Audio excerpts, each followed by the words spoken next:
Tyler Hoffman thought it was just another Tuesday morning prank. Another chance to prove he ran Riverside Prep. Another nobody to put in their place in front of the entire cafeteria. What he didn't know was that the quiet black student sitting alone with a physics textbook wasn't just any student. What he didn't know was that in exactly 47 seconds, his entire world would collapse. What he didn't know was that everyone in that cafeteria was about to start screaming, but not for the reason he expected. If you think this is shocking already, wait until you hear the twist. Hit subscribe now so you don't miss it. Let's go back 3 weeks. To understand what happened in that cafeteria, you need to understand who these two people really were. Isaiah Turner was 17 years old, and he'd perfected the art of being underestimated. He sat in the back of every class, never raised his hand, never spoke unless called on. He wore the same rotation of 5 plain t-shirts and jeans that were just slightly too short, like he'd grown faster than his family's budget could keep up with. At lunch, he ate alone, always the same table in the corner by the window, always with a book open beside his tray, usually something impossible: quantum mechanics, advanced calculus, organic chemistry textbooks that made seniors cry. But here's what people didn't see. He wasn't quiet because he was shy. He wasn't alone because he was lonely. Isaiah was quiet because he was listening, always listening, calculating, processing. There was a calm in him that made noise feel small. His teachers noticed it, the way his eyes tracked everything, the way he could solve problems 3 steps ahead of where the lesson was going. Principal Chen had tried to move him into AP classes, but Marcus had declined, said he preferred to work at his own pace. What that really meant, he was already years beyond what Riverside Prep could teach him. Tyler Hoffman was everything Marcus wasn't. Loud, confident, the kind of rich that didn't need to be mentioned because you could see it in everything: the designer sneakers, the latest phone, the effortless way he commanded every room he walked into. His father owned half the commercial real estate in town. His mother sat on the school board. Tyler had never heard the word no without it being immediately reversed. And for the past 3 years at Riverside Prep, Tyler had been king.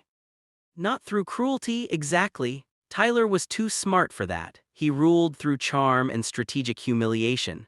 He knew exactly who to target, exactly how far to push, and exactly when to flash that golden boy smile that made teachers look the other way. Marcus had been on his radar since day 1 of junior year. The new kid, the scholarship kid, the one who didn't laugh at Tyler's jokes or compete for his approval. The one who acted like Tyler didn't exist. And that was unforgivable. It started small. Week 1, Tyler accidentally knocked Marcus's backpack off the lunch table, books and papers scattered across the cafeteria floor. Marcus picked them up without a word, without even looking at Tyler. That calm, that infuriating, unshakable calm. Week 2, Tyler started a rumor that Marcus had cheated on the physics midterm. "How else does someone like that score higher than me?" the rumor spread. Teachers started watching Marcus more closely during tests. He ignored it, scored perfect on the next 3 exams. Week 3, Tyler recruited an audience. "Watch this," he told his table of admirers one morning as Marcus walked past with his breakfast tray. Tyler stuck his foot out. Textbook move. Marcus saw it coming, you could tell by the slight shift in his eyes, but he didn't react fast enough to avoid it completely. His tray tilted. Orange juice splashed onto his shirt. The cafeteria went quiet for exactly 2 seconds. Then Tyler's table erupted in laughter. Marcus stood there, juice dripping down his chest, soaking into that worn gray t-shirt. He looked at Tyler for the first time since the school year started. Not with anger, not with embarrassment. With something else, something that made Tyler's smile falter for just a moment. Then Marcus walked away, didn't clean up the mess, didn't report it, just walked to the bathroom and came back 5 minutes later in a jacket, sat down at his corner table and opened his physics book like nothing had happened. "Dude's weird," one of Tyler's friends muttered. But Tyler couldn't shake the look in Marcus's eyes. That moment of eye contact had felt like being scanned, measured, filed away. It made him want to push harder. By week 4, it had become a game for Tyler's crew. How far could they push the quiet kid before he broke? They accidentally sat at his usual table, forcing him to eat standing up. They hid his textbooks. They mocked the way he dressed, the fact that he never had money for vending machines, the scholarships everyone knew he needed just to be there. Through it all, Marcus stayed calm. That's what drove them crazy, not just Tyler, all of them, because that calm wasn't submission, it was something else. Every shove was meant to break him, but his silence only made it worse. That calm, it wasn't weakness, it was control. There was one person who noticed this before everyone else. Sarah Chen, the principal's daughter, debate team captain, the kind of student who actually cared about things beyond popularity. She sat 3 tables away from Marcus and had been watching the escalation with growing concern. One day after Marcus left the cafeteria, she walked over to Tyler's table. "You know you're messing with the wrong person, right?" Tyler laughed. "What's he gonna do, report me? We both know how that works." "I'm not talking about that," Sarah leaned in, lowering her voice. "I'm saying you don't actually know anything about him. I know he's a scholarship kid who thinks he's better than everyone." "No," Sarah said carefully. "You think that's all he is, but you've never once asked why someone who tests like that is even at this school, or why every college recruiter who visits ends up in private meetings with him and the principal. Or why." "Enough," Tyler waved her off. "He's just a weird, quiet kid, that's it." Sarah shook her head and walked away, but her words stuck with him. Not enough to stop him, just enough to make him more determined to prove she was wrong. If this part has you on edge, hit the like button right now. It lets us know you want more stories like this. The morning it happened was exactly 3 weeks and 2 days into the semester. Tyler had planned it, actually planned it like a military operation. He'd watched Marcus's routine enough times to know the kid always arrived at the cafeteria at 7:42 a.m., always bought the same breakfast, always sat at the same corner table, always opened his textbook before taking a single bite. Tyler arrived at 7:30 with his phone ready to record. He bought the largest coffee on the menu, made sure it was hot, made sure his friends were positioned with their phones too. "It's gonna be legendary," he told them. "The final straw, he's either gonna cry or snap or both." At 7:42, Marcus walked through the cafeteria doors. Same worn jeans, same too small jacket, same heavy backpack probably filled with books worth more than his wardrobe. He bought his breakfast, started walking toward his corner table. Tyler intercepted him halfway across the cafeteria. "Hey Marcus," Tyler called out, voice dripping with fake friendliness. Marcus stopped, didn't turn around immediately, just stopped, shoulders tensing slightly. "I got you something," Tyler held out the coffee cup, "peace offering, for all the misunderstandings." The cafeteria was watching now, about 40 students all with front row seats. Marcus turned slowly, looked at Tyler, looked at the coffee, then back at Tyler's face. That same measuring look, like Tyler was a problem on a whiteboard that Marcus was solving in real time. "No thanks," Marcus said quietly.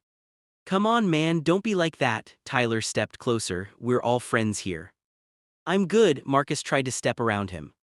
That's when Tyler accidentally let the cup slip. Except it didn't slip. Tyler threw it. Hot coffee exploded across Marcus's chest, soaking his shirt, splashing up onto his face and neck. The cup clattered to the floor. For exactly 3 seconds, nobody moved. Marcus stood there, coffee dripping down his front, his jaw clenched, his hands balled into fists at his sides. Tyler was already laughing, phone in hand, making sure he got every second of footage. "Oh man, my bad, I'm so clumsy." Then Isaiah spoke.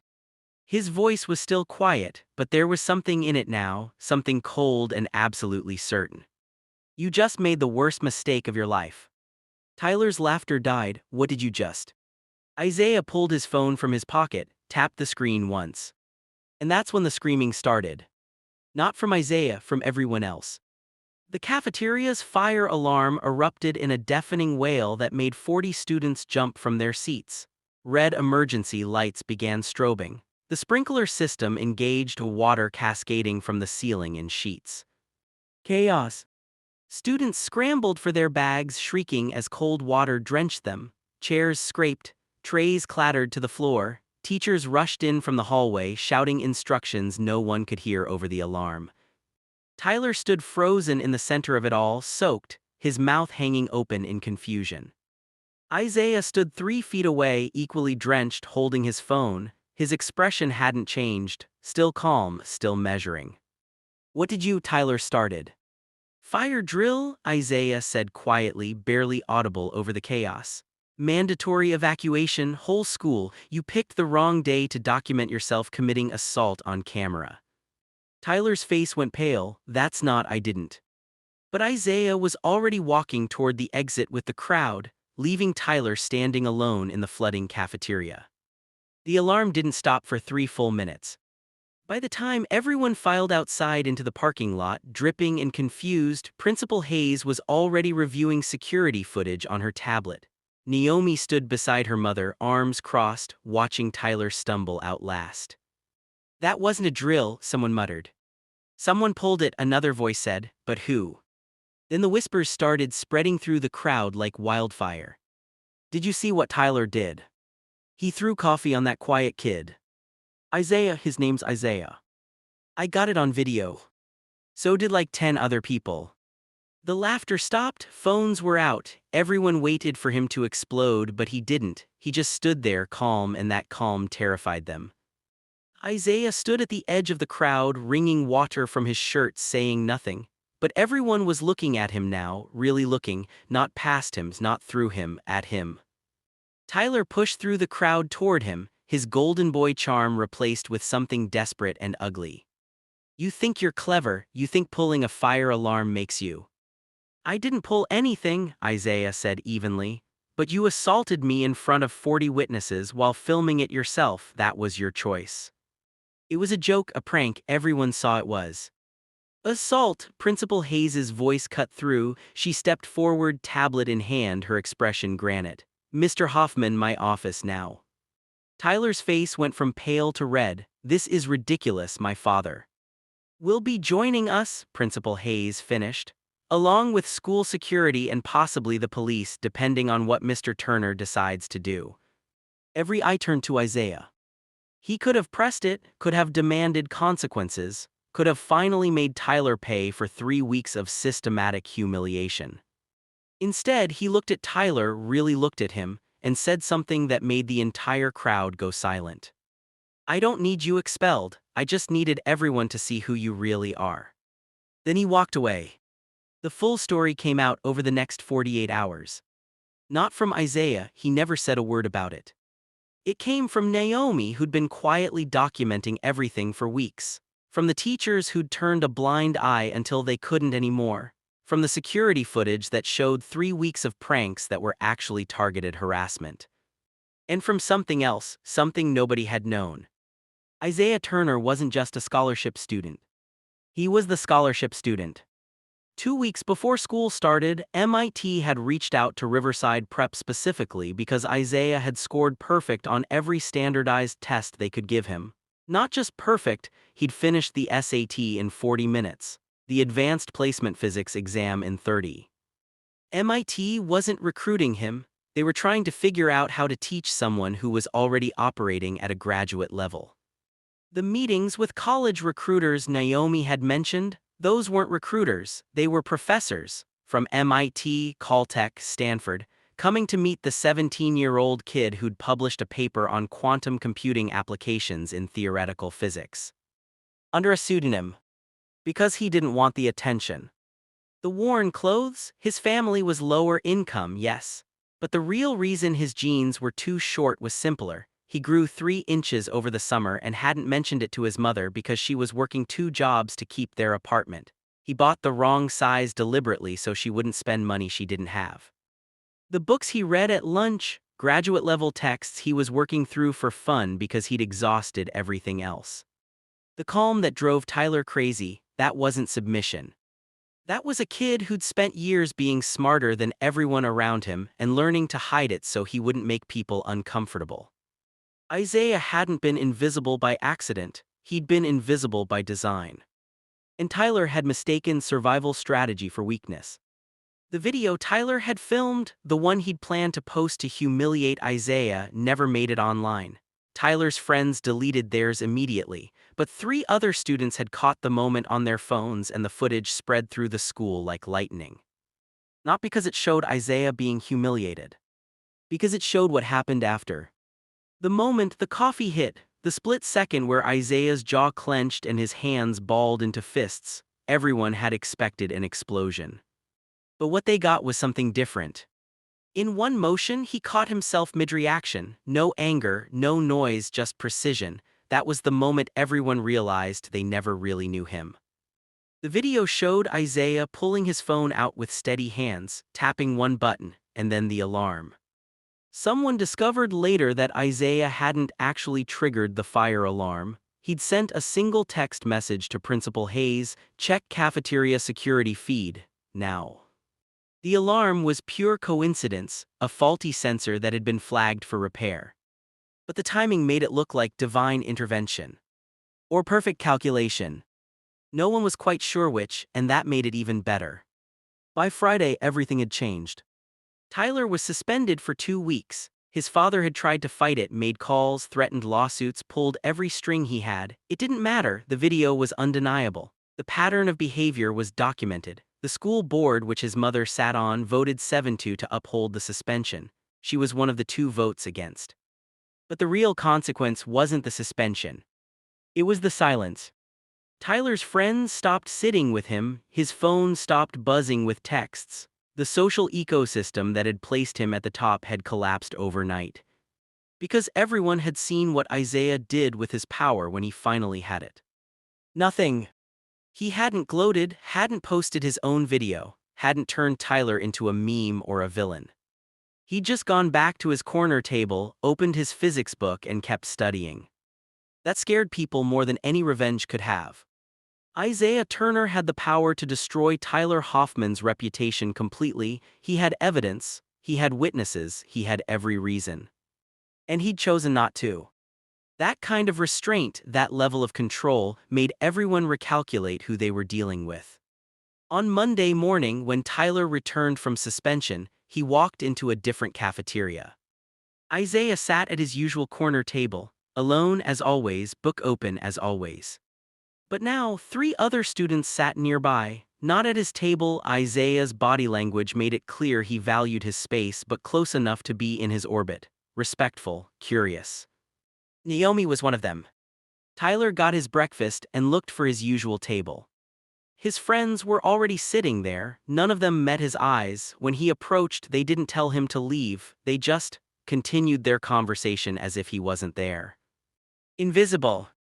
For the first time in his life, Tyler Hoffman knew what it felt like to be unseen. He stood there for 10 seconds that felt like 10 minutes. Then he took his tray and walked to an empty table by the vending machines. From across the cafeteria, Isaiah glanced up from his book. Their eyes met for just a moment. Isaiah didn't smile, didn't nod, didn't acknowledge what had happened. He just went back to reading. And somehow that was the loudest statement of all. 3 months later, Isaiah accepted an early admission offer to MIT. They created a special program for him, a combination of undergraduate enrollment and graduate research assistantship. He'd be the youngest person in the department's history. The school held an assembly to announce it.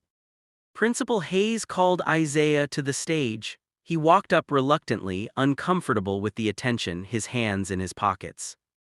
"Mr. Turner has shown us something important this year," Principal Hayes said to the assembled student body. "Excellence doesn't need an audience, strength doesn't require volume, and dignity is something you carry with you regardless of how others choose to treat you." The applause was thunderous. Isaiah stood there, awkward and uncomfortable, waiting for it to end so he could sit back down. In the back row, Tyler sat alone, watching. Something had shifted in his expression over the past few months. The arrogance was gone. What remained looked like understanding coming too late. After the assembly, as students filed out, Tyler did something he hadn't done in 3 months. He approached Isaiah. Isaiah saw him coming and stopped, waiting. Tyler started, then stopped, swallowed. "I wanted to say I'm sorry for everything. I know it doesn't fix anything, but..." "It doesn't," Isaiah agreed quietly, "but thanks for saying it anyway." Tyler nodded, started to walk away, then turned back. Can I ask you something? Isaiah waited. Why didn't you destroy me? You could have, everyone would have been on your side. Isaiah thought about it for a moment. Because that's what you would have done, he said finally, and I'm not you. He walked away, leaving Tyler standing in the empty hallway. That day, they learned something they'd never forget. Real strength isn't loud, it's calm, it's quiet, and it changes everything. Isaiah Turner graduated valedictorian 8 months later. His speech was 2 minutes long, the shortest in school history. He talked about the difference between being seen and being understood, about the power of choosing your battles, about how the quietest person in the room might be the most dangerous, not because they'll hurt you, but because they see everything you think you're hiding. Tyler Hoffman sat in the audience with his family. He didn't clap louder than anyone else, didn't make a show of supporting Isaiah. He just listened. And maybe that was growth. Isaiah went to MIT and published 3 papers before his 20th birthday. He never gave interviews, never courted attention, just worked quietly and brilliantly on problems most people couldn't even understand. Years later, someone asked him about the coffee incident, about the viral video that had briefly made him internet famous. It wasn't about the coffee, Isaiah said. It was never about the coffee. It was about people assuming silence means weakness, about mistaking kindness for cowardice. People spend so much time trying to be seen they forget to actually see. He paused, then added, Tyler taught me something important that day. He showed me that the worst thing you can do to someone who craves attention isn't to fight them. It's to simply matter more than they do, by existing, by being excellent, by refusing to let their noise drown out your purpose. Sometimes salvation isn't about revenge.